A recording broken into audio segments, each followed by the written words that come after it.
Așa. Mă dau acum încă ăsta.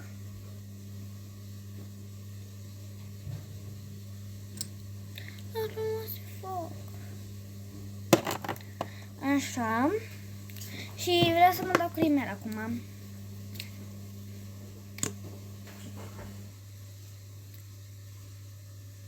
Și să-mi fac șuriri.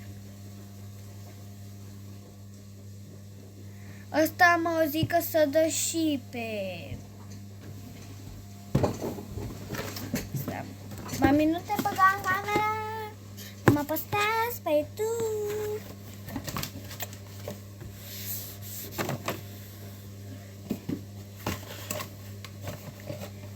O să scriu chiar după ce îmi dau cu rimel și cu rimel o să închid videoul și o să vreau să scriu cred ce o să fac.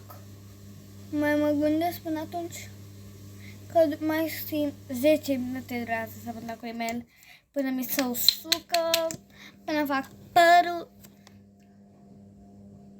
Bine, nu plec nicăieri, doar că e prin casă și pe afară stă o machetă.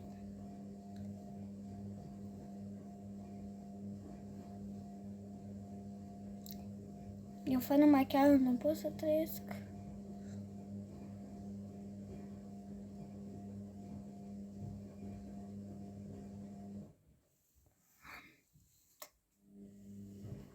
Dă diferență în asta și în asta. Wow!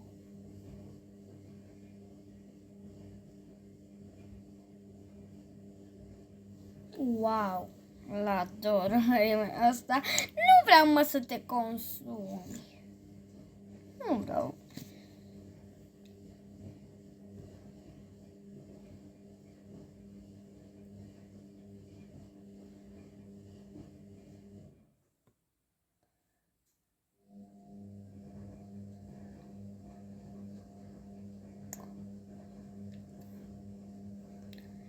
Acum o să aranjez pe așa aici, așa.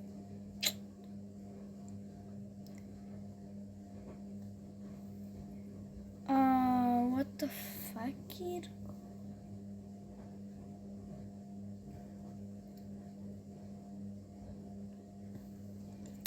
Așa.